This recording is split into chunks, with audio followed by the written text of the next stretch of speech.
আসসালামু আলাইকুম বন্ধুরা, একটি বিষয় আলোচনা করতে চাচ্ছি। যদিও বিষয়টি আসলে আমার আলোচনা করার বিষয় নয়, এটি বুজুর্গ ব্যক্তি বা মাওলানাদের আলোচনার বিষয়। তারপর আমরা যারা এই বিধানটি পালন করতে চাই তাদের উদ্দেশ্যে কিছু কথা। সেটা হলো যে আমরা যারা কোরবানি দেই তারা নখ, দাড়ি, চুল এগুলো জিলহজ মাস শুরুর পূর্বেই কেটে নেই এবং কোরবানি দেওয়া পর্যন্ত এগুলা কাটা থেকে আমরা বিরত থাকি।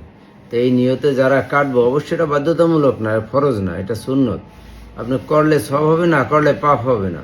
কিন্তু যারা আমরা করব তারা যাতে আজকে চাঁদ ওঠার পূর্বেই করে ফেলি, কারণ আরবি মাস গণনা হয় সন্ধ্যায় চাঁদ দেখা থেকে, ইংরেজি মাস গণনা হয় রাত্র 12টায় এবং বাংলা মাস গণনা হয় সূর্য ওঠা থেকে সকালে।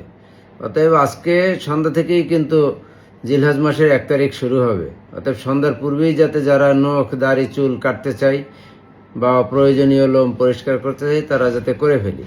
ধন্যবাদ।